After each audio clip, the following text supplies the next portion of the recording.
Okay, so we now have a panel session. So I'm going to pass you on to the moderator, which will be Pedro. So, Thank you. So as a show of hands, how many of you are still awake at this time? Okay, I think we have more than 51%, so we can continue, it's fine. And I have a prize for you. So the prize is like you have a fantastic lineup of speakers for today's panel session. Because their curriculum is so big, I have some cheating sheet here. So the first one I have here is Ethan Heilman. He's currently the CTO of the Commonwealth crypto company. That you have seen, actually, this company is working on how to make atomic swaps fairer and faster for us today. He's also a PhD in the Boston University. And as some of you know, also he's the creator of the Tumblebeat protocol. And apart from all of that, apparently he also has some free time, and he enjoys to break hash functions and cryptography from others, actually. The next speaker is Lefteris Karapetsas. I hope I pronounced it correctly, more or less. He got a master's degree from the University of Tokyo. He started working on the Ethereum since 2014, and currently is a core developer and the team leader for the Reddit network since 2016. The next in line is Lisa Eckey. She got also a master from Bochum and currently is a PhD student in the University of Darmstadt. And for those of you that don't know, she's doing a fantastic work in the fundamentals, or actually building the fundamentals of state channel networks and what they mean, what do we understand as state channel networks. And she's also an author of the Perun paper that if you haven't read yet, you should definitely read before you finish this workshop. And the last one is Christian Decker. He's a Bitcoin enthusiast, actually one of the really enthusiasts that I know of. He did his PhD in ETH Zurich, if I'm not mistaken. And he was the brave person that decided to have a PhD in Bitcoin by that time, which was not so clear. That was a success.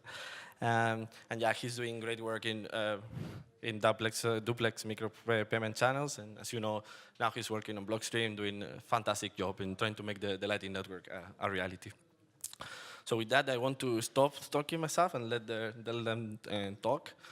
So some of you actually have given the talk, but some of you have not yet. So I think it's fair that we start with a round in which you give the background of what you're working on, and what are the main challenges that you have for payment channel networks, state channel networks, or in your daily activities, daily job in the companies or in the research academy. So Ethan, if you want to start. Sure. So I think the biggest thing that we face with payment channels, at least as implementers, is just the complexity, taking care of all the different use cases, what happens in the case of a 51% attack. Since we have to implement these where we don't have a malleability fix, we have to track transactions by SIG hashes. I don't think there's good block Explorer support for that. Mm-hmm. But yeah, just in general, like making sure that we take care of all of the cases. We end up with these very complex state machines where you have to ensure that you do the right thing at the right time, and that you record what state you're in, so that if your server crashes, you can recover in a sane manner and end up in the right state and take the right action. Mm-hmm. So I think just payment channels are often easy to describe, but implementing them is much, much harder. Definitely, totally agree. Lefteris? Yeah. So does this thing work? Yeah, okay. So I'm Lefteris, I'm working on Raiden. So if you guys don't know yet, come tomorrow at 10:30, you will see my great presentation of the Raiden protocol. In brief, it's essentially a payment channel network for Ethereum, what Lightning is for Bitcoin. So I will leave, no spoilers. Just come tomorrow and see how it works. As for challenges, that's also part of the slide deck, but I would say similar to what Ethan said, essentially just so in payment channels we have to keep the state and be able to recover from crashes in a proper implementation. Other challenges is the blockchain itself being the source of truth. We have problems like there could be miner collusion. That's a very difficult problem to solve. Others would be blockchain congestion, and also, as other speakers mentioned before, for payment channels, going offline means that you are going to be in danger of losing your funds, since your counterparty can close the channel. And also the problem of routing. We saw two very, very interesting talks today that can be food for thought. Perfect, thank you. Lisa? Okay, hi. So I'm Lisa. I'm a co-author of the Perun paper, Perun Network. And the main idea is to bring all the benefits that we have from direct blockchain payment channels to virtual channels, to networks. So if we have a direct channel, then we can update the balance in this channel really fast. We don't have to pay any fees for the offline transaction parts. It can be a huge amount in a very small time. But in networks right now, in most existing solutions, we have to route transactions, and that brings delays, that brings additional timeouts. So what we propose is a system where we have channels in networks that are just as fast as direct channels on the basic blockchain level. But you will see more on that on a talk we give tomorrow. And one thing we focus on, or we try to achieve for all of the protocols we built, is to cryptographically prove security for them. And that is quite a challenge, because just defining what security for payment channels or payment networks means is already quite hard. And it always comes at a cost. For example, if you really want to ensure with an extremely high probability that you cannot lose coins, then you have to make timeouts that are also preventing congestion times, and prevent that if you have if you assume that you will be offline for a certain time, then you have to make these timeouts really long. So it would be a very interesting challenge for us to see how we can actually estimate these timeouts and what's a reasonable assumption there. Yep, definitely. So, Christian? Yeah, hi, I'm Chris. You probably saw me earlier today. I work at Blockstream on Lightning, and since we are working on Lightning, we sort of face more the later stage issues, in addition to the technical issues that were mentioned so far. I know we're all a very tech-savvy crowd, but I think one of the major challenges that often gets overseen is how do we communicate these things to users? How do we present a UX that makes sense to non-tech savvy people? And it's been very often that I've been confronted with issues that were like, okay, I added funds to my Lightning node, but I can't pay this. Well, you didn't open a channel. What's a channel? I think we have a very high need for abstractions that allow us to communicate much more abstractly. How this works. We need to build technology. We need to build helpers that make this usable for non-tech savvy people, and sort of hide all the technical details that we need to deal at on a lower level. Mm-hmm. And I mean, building on blockchains, we inherit the inherent problems of blockchains, and we build additional complexity on top of it.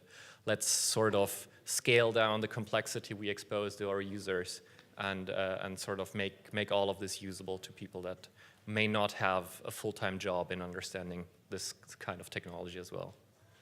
Yeah, I totally agree, and I think also that this type of events actually that we do is attended by more and more people. Actually, I think really helps into teaching people what they are going on. So I think just taking one comment that Lefteris did, I think one common problem with all the payment channels and state channel networks is the problem of offline users and how we handle them. As Lefteris says, and probably you agree also, offline users, if not careful enough, they might actually lose their funds if they are not coming online on time to put their part of the dispute resolution. And sometimes I believe that we see offline users as malicious, or basically they try to cheat. But an offline user could be as simple as somebody who loses connection to the internet, or for some reason the plug of the internet of his house is just gone, and he's actually honest, it's just he doesn't have connection at this time. So I wanted to know your opinion about how you handle these cases, and how challenging you think it is, and what is the current situation for that problem, and what else we have to do. So Lefteris, you want to, or Ethan, if you want to start? So this is something we're extremely concerned about. We want a usable protocol that that home users can use and not have to worry about going offline. So we try to address this two different ways. The first way is that the users are always trading with a trading hub that's like a company which has reputation. And so it's less likely that the company would attempt to rip off a user than some random person they meet on the internet. But that's purely reputational. And then the second way is by using unidirectional payment channels. When the user makes a payment, they never have to worry about being online to recover that payment channel. So the outgoing payments are not a risk to the user, and the incoming payments have a specific window that the user needs to be online for. So if the user doesn't cooperatively close the channel before that window, then they know that they have to be online for that window, and then it becomes a user communication problem saying, like, make sure that your software is on at this time, or if you don't expect to be on at this time, close it now. And we try to build incentive and reward structures around that. But if a user doesn't actually come online, since they're only talking to us, we can actually, if they don't come online and they basically pass that period, where they now leave the trustless nature of it, we close the channel according to the user's balance. Okay, I see. So basically it's a solution which is based on the reputation of this intermediary hub, and you actually help them when they don't come online on time. Right. We want to handle, we want to be trustless, but when they exceed those assumptions, we also want to take care of it so that they don't feel like they've been ripped off. I think it makes a lot of sense. Lefteris, you wanted to add something? Unfortunately, in the Raiden network, we are not only unidirectional, so we have to take a different approach. So for now, we just have bigger settlement times, but in the near future, we are going to go for the same approach I think that Lightning is having, so third-party delegation of the settlement of the channels through something that we call them monitors. I think you guys call them watchtowers. Yes. Yeah. And so, yeah, you will see just a tiny bit about this in my talk, but a lot more spoilers when they should attend it tomorrow. presents PISA. And Lisa, do you have any opinion of? It seems like state channels obviously have more functionality, seems a bit more complex. What is the status there? I don't really have a solution for this. I agree that this is a big problem. Ideally, I would like to see some. So I'm a huge fan of networks, obviously. So ideally, I would like to have the channels on the lowest level have a really long timeout period. So maybe I'm currently not involved in something, so I go offline for a day, and maybe that's okay. Maybe I can allow that.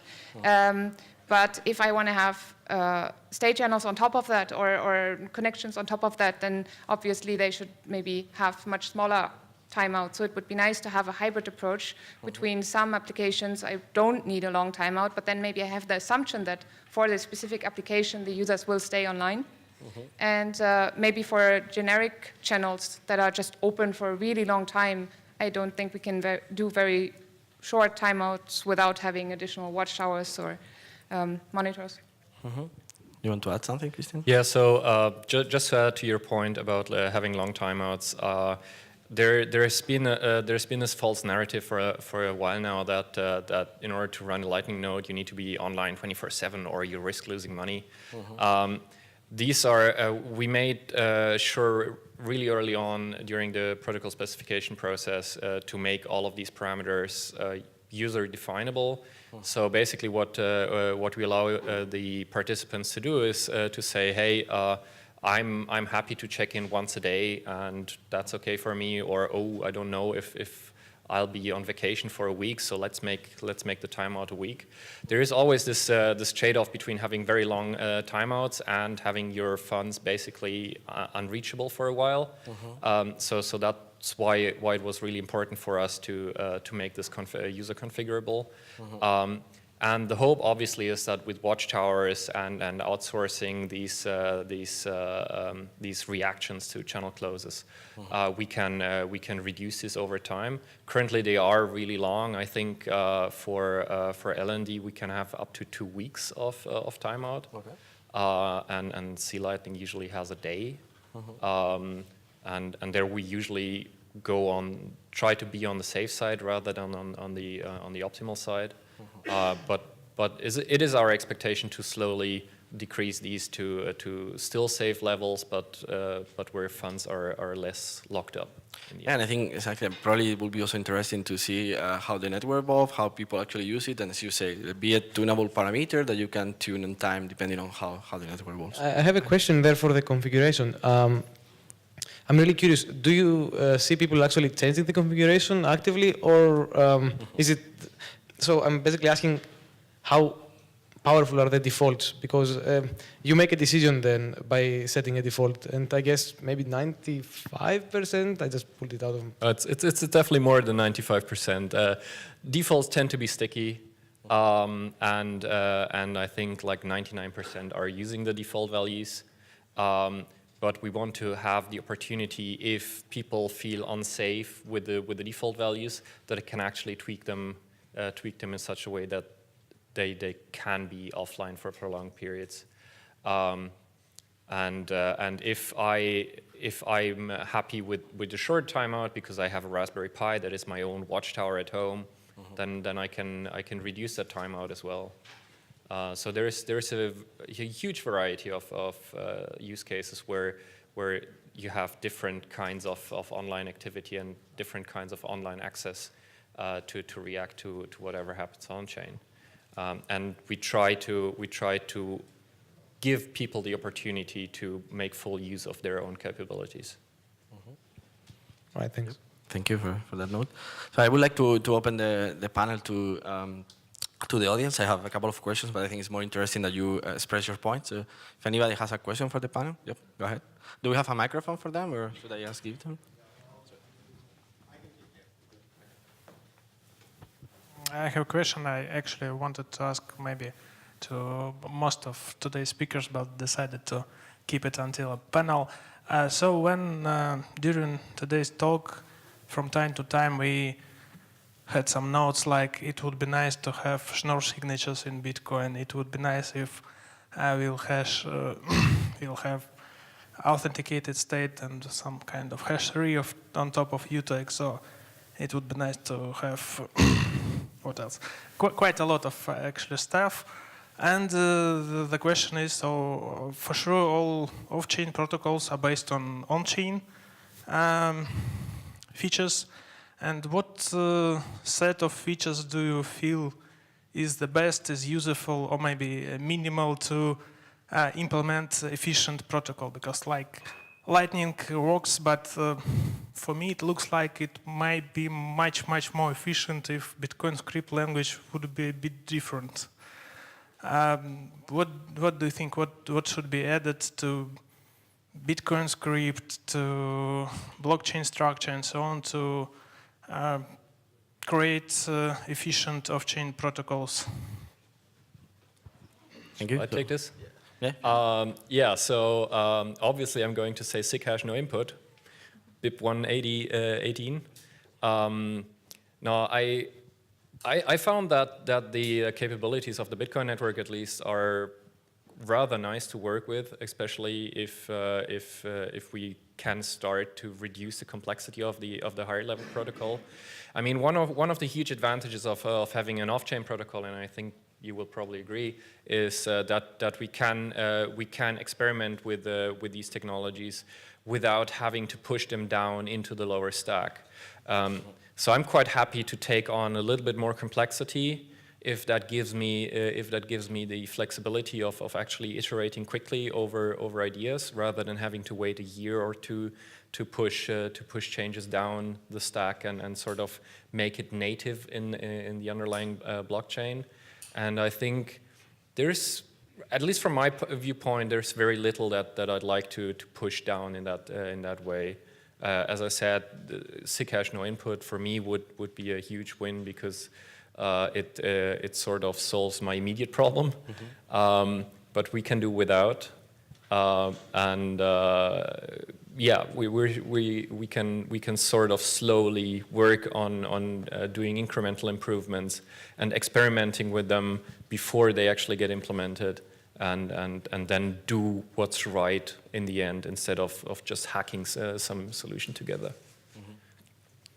Yeah. Anybody want to add? Yep. Go ahead. Yeah, I'm not very knowledgeable on the Bitcoin protocol, so I can't say anything about that. But so for Ethereum, there are a few things that I would personally like. So one would be the blockchain congestion would be much easier to detect if there was some sort of way to for the protocol to retrospect and be able to see that there was not enough gas in particular blocks, so that you could report congestion and then somehow increase the settle timeout.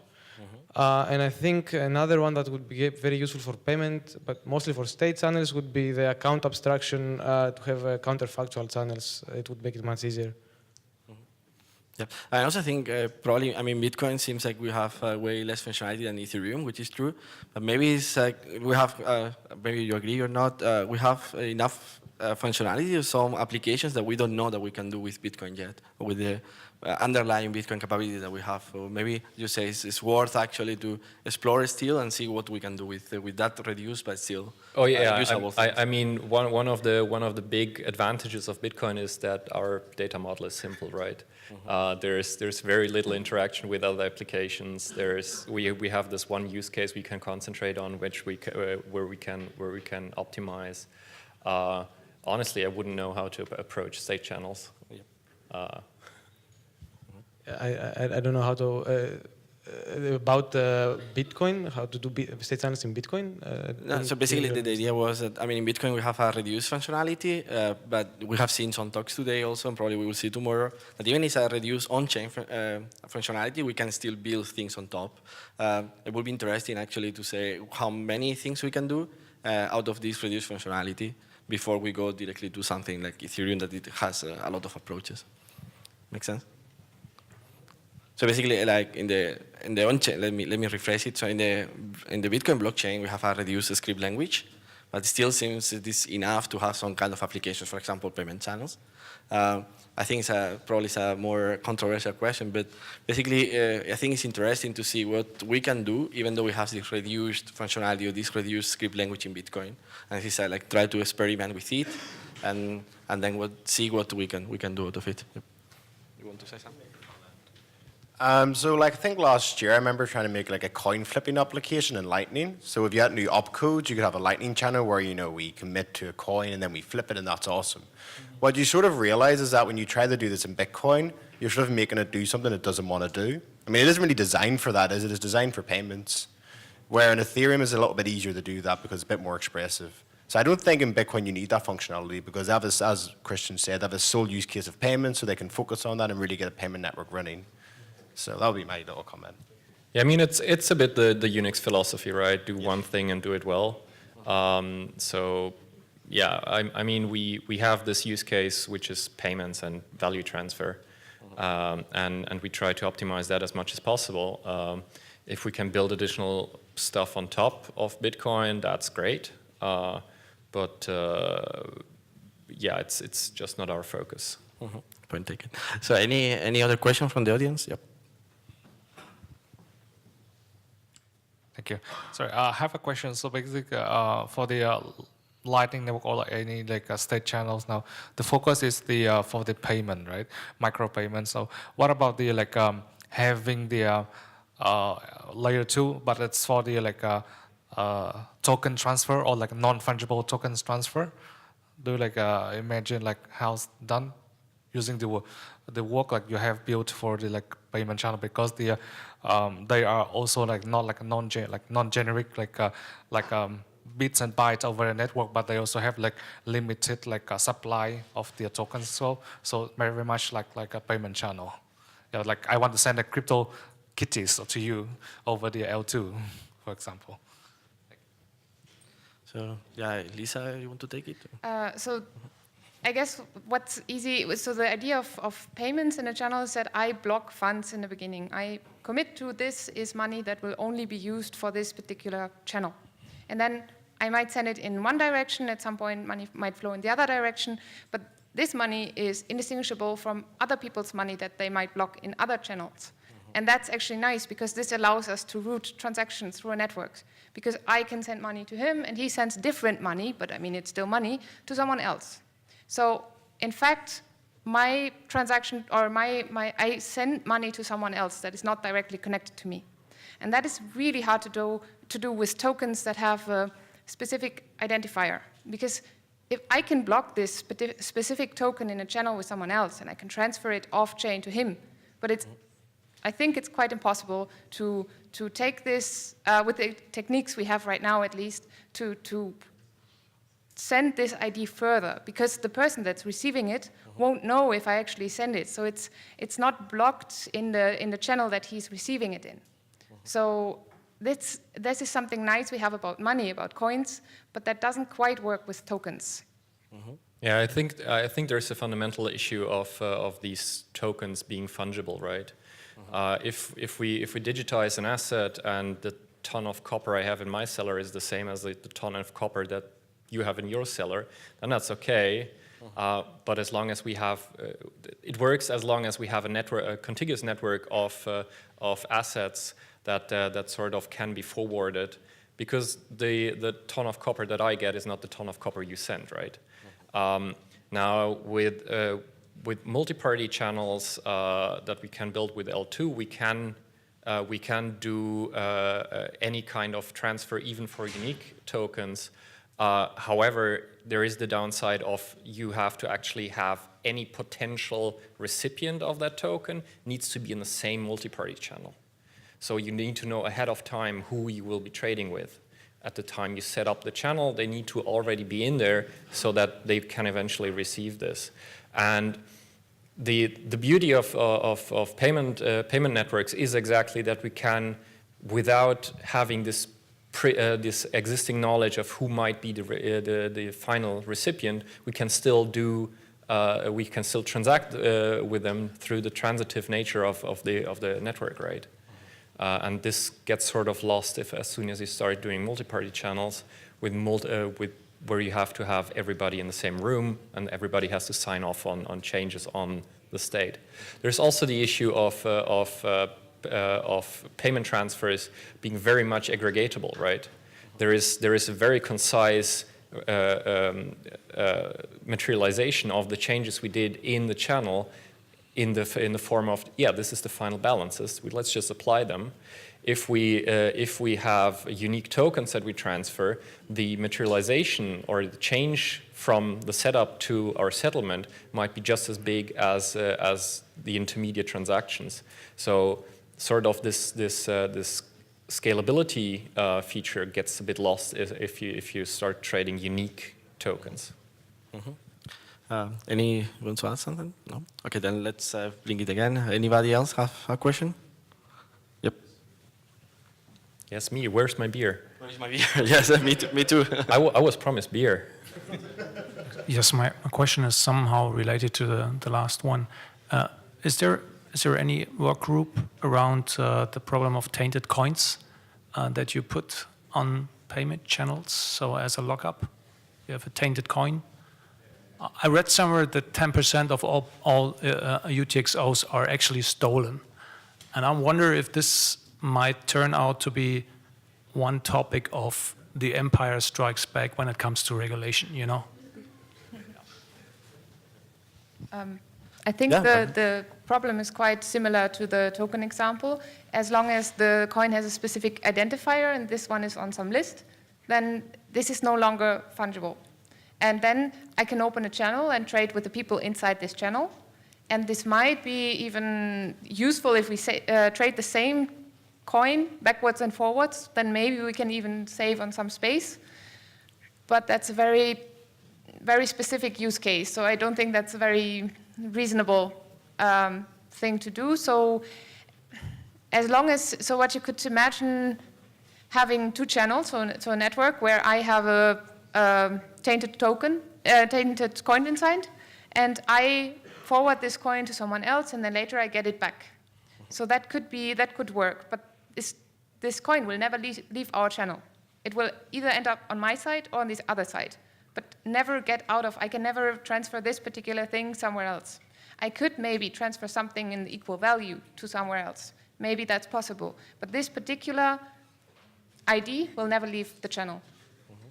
Yep. I have something to ask about this. So, how would, so I don't really see this as a big problem, because, for example, once something enters a channel, because we don't see where it might have been, because we do not see all of the transactions on chain, potentially you just, so I say that the right network is deployed and I deposit one token, I could have actually routed through the entire network and poisoned the entire network. So I really don't think that this is a problem that is actually something that we should be discussing.